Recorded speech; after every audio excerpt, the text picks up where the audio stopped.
வணக்கம் நண்பர்களே, tech Tamil info சேனலுக்கு உங்கள் அனைவரையும் வரவேற்கிறேன். இன்னைக்கு நம்ம பார்த்தோம்னா மைக்ரோசாஃப்ட் வேர்டில் எப்படி பாஸ்போர்ட் சைஸ் ஃபோட்டோ கிரியேட் பண்ணலாம் அப்படிங்கிறது தான் இன்னைக்கு நம்ம இந்த வீடியோவில் பார்க்க இருக்கோம். அதுக்கு முன்னாடி நம்ம சேனலை சப்ஸ்கிரைப் பண்ணலைன்னா சப்ஸ்கிரைப் பண்ணிக்கங்க. பக்கத்தில் இருக்கிற பெல் ஐக்கானை ஒருக்கா கிளிக் பண்ணிக்கங்க. அப்போ தான் நம்ம போடக்கூடிய ஒவ்வொரு வீடியோக்களும் உங்களுக்கு நோட்டிஃபிகேஷனாக வரும். தயவு செய்து உங்ககிட்ட கேட்கறது எப்பவுமே ஒன்று தான், சப்ஸ்கிரைபும் லைக்கும். அப்போ தான் அல்காரிதம் வேலை செய்யும், நம்ம சேனலுக்கு ஏதோ ஒரு இன்கம் கிடைக்குங்கிறதுனால உங்களை கேட்குற. இன்னும் வீடியோக்களை மேம்படுத்தி போடுவதற்கு ஒரு உதவியாக இருக்கும். உங்களிடம் கேட்பது நம்ம சேனலோட டெவலப்மெண்ட்டுக்கு தான். தயவு செய்து உதவுவீங்கன்னு நான் நம்புகிறேன். வாங்க ஒரு வேர்டை ஓப்பன் பண்ணுவோம். வேர்டு ஓப்பன் பண்ணியாச்சு. இங்கே பார்த்தீங்கன்னா லேஅவுட்டுங்கிறக்குள்ளே போனீங்கன்னா சைஸ்ன்னு இருக்கும்.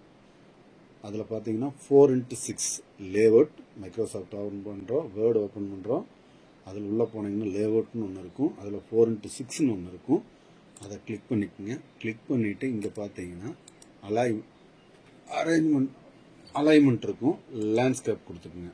லேண்ட்ஸ்கேப்பில் இங்கே கொடுத்ததுக்கப்புறம் பார்த்தீங்கன்னா இந்த ரூலரை நம்ம எடிட் பண்ணணும். அதுக்கு என்ன பண்ணணும், இந்த ரூலர் பேஜ் வரணும். இது பார்த்தீங்கன்னா 0 கொடுத்துக்குங்க. இது பார்த்தீங்கன்னா ஃபிட்டான ஃபோட்டோ உங்களுக்கு வராது. பாஸ்போர்ட் சைஸ் ஃபிட்டாக வராது. இது ஒரு நார்மல் சைஸில் வரும். பார்த்துக்குங்க.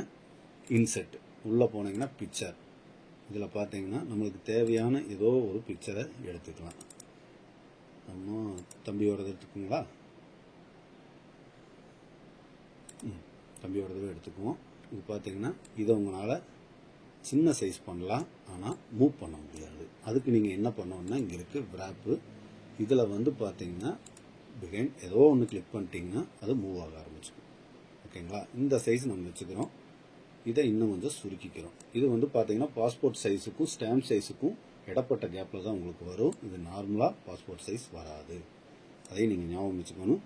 உங்களோட வீட்டில் ஏதாவது ஒரு பிரிண்டர் வச்சுருக்கீங்க அப்படின்னா உங்கள் ஆத்திர அவசரங்களுக்கு இதை ஃபோட்டோ எடுக்கிறதுக்கு உங்கள்கிட்ட வேர்டு இருந்ததுன்னா வேர்டு யூஸ் பண்ணிக்கலாம். ஃபோட்டோஷாப் இல்லாதவங்களுக்கு ஒரு குயிக் இது நீங்கள் ஒரு ஃபோட்டோ ஆல்ரெடி எடுத்து வச்சுருக்கீங்க, அதை ஸ்கேன் பண்ணி அதை இதுலேயே கிராப் பண்ணிக்கலாம்.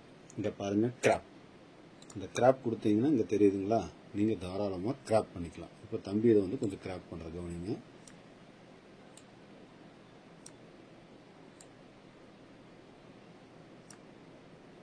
நமக்கு இந்த அளவுக்கு இருந்தால் போதும்.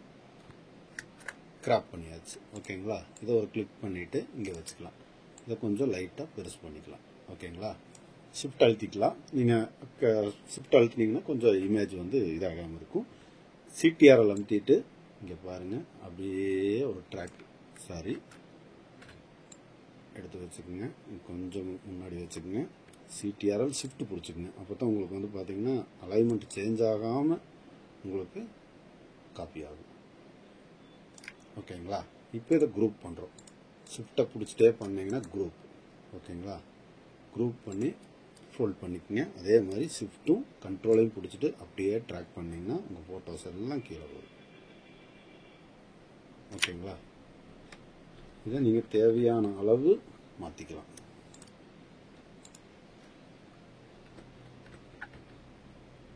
வச்சுட்டு ஓகே கொடுத்துட்டீங்கன்னா இப்போ ஓகே. இது பார்த்தீங்கன்னா நீங்கள் எதோ பிடிஎஃப்ல பண்ணி பிரிண்ட் பண்ணாலும் ஓகே தான், ஒன்றும் பிரச்சனை இல்லை. ஃபோட்டோவில் வச்சிங்கனாலும் ஓகே தான். இதை நீங்கள் சேவ் பண்ணிக்கலாம். ஃபைல் சேவும் கொடுத்தீங்கன்னா சேவ் ஆகிக்கும். இப்போ இது பார்த்தீங்கன்னா உங்களுக்கு மைக்ரோசாஃப்ட் வேர்டில் ஈஸியாக எப்படி ஒரு ஃபோட்டோவை உங்களால் பாஸ்போர்ட் சைஸ் ஃபோட்டோவை எப்படி ரெடி பண்ணிக்கலாம்ங்கிறத இந்த வீடியோவில் நீங்கள் பார்த்தது. நம்ம சேனலுக்கு சப்ஸ்கிரைப் பண்ணிக்கோங்க, லைக் பண்ணிக்கோங்க. மறக்காமல் மற்றவங்களுக்கு ஷேர் பண்ணி நம்ம சேனலுக்கு ஒரு உதவி பண்ணுங்க. நன்றி நண்பர்களே. அடுத்த வீடியோவில் உங்களை நான் சந்திக்கிறேன்.